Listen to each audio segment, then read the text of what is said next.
arsitektur masjid. Masjid dengan kubah dan menara merupakan contoh arsitektur Islam yang masih digunakan hingga saat ini. Arsitektur masjid di Indonesia banyak dipengaruhi oleh gaya arsitektur Islam dari Timur Tengah, Persia, dan Arab. Masjid unik seperti Masjid Demak dan Masjid Kudus merupakan contoh arsitektur masjid yang unik dan bersejarah. Masjid Demak. Masjid ini dibangun pada abad ke-15, merupakan salah satu masjid tertua di Indonesia. Masjid ini memiliki arsitektur yang unik dengan perpaduan Jawa dan Islam. Masjid Kudus.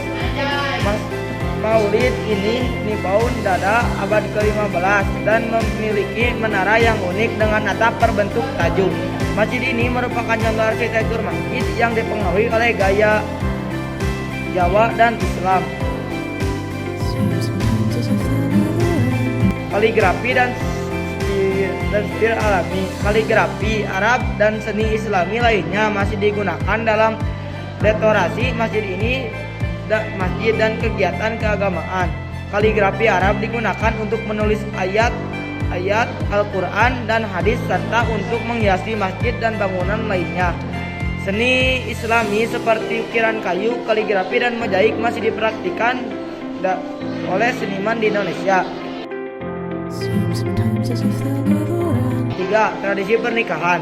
Tradisi pernikahan Islam seperti akad nikah dan walimah masih dipraktikkan di Indonesia.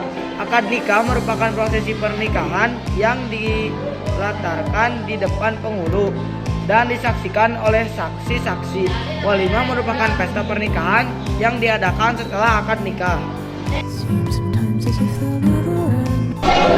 Hari Raya Idul Fitri dan Idul Adha. Perayaan Hari Raya Idul Fitri dan Idul Adha merupakan tradisi yang masih dirasakan oleh umat Islam di Indonesia. Idul Fitri dirayakan sebagai hari raya kemenangan setelah sebulan penuh berpuasa di bulan Ramadan. Idul Adha dirayakan sebagai hari raya kurban yang menandai kesediaan Nabi Ibrahim untuk mengorbankan putranya Nabi Ismail. Penggunaan bahasa Arab. Bahasa Arab masih digunakan dalam kegiatan keagamaan dan pendidikan Islam di Indonesia. Bahasa Arab digunakan untuk membaca Al-Quran dan hadis seperti untuk mempelajari ilmu-ilmu tastaman. Banyak pesantren dan lembaga pendidikan Islam di Indonesia yang mengharuskan bahasa Arab sebagai salah satu mata pelajaran. Pakaian Muslim. Jalbab merupakan penutupan kepala yang digunakan wanita muslimah sebagai tanda kesopanan dan keimanan. Sarung dan peci merupakan pakaian tradisional yang digunakan oleh laki-laki muslim. 8. Tradisi Maulid Nabi. Perayaan Maulid Nabi Muhammad SAW masih dirayakan oleh umat Islam di Indonesia. Maulid Nabi dirayakan sebagai hari lahir Nabi Muhammad SAW yang jatuh pada tanggal 12 Rabiul Awal.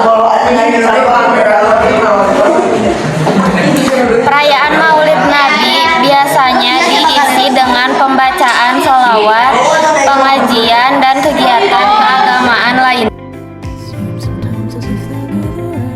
9. Pengajian dan kajian Islam. Pengajian merupakan kegiatan keagamaan yang diadakan di masjid, pesantren, dan lembaga pendidikan Islam lainnya. 10. Suni Islam seperti qasidah dan nasyid. 11. Tradisi jarah kubur. 12. Penggunaan simbol-simbol Islam seperti bulan sabit dan bintang.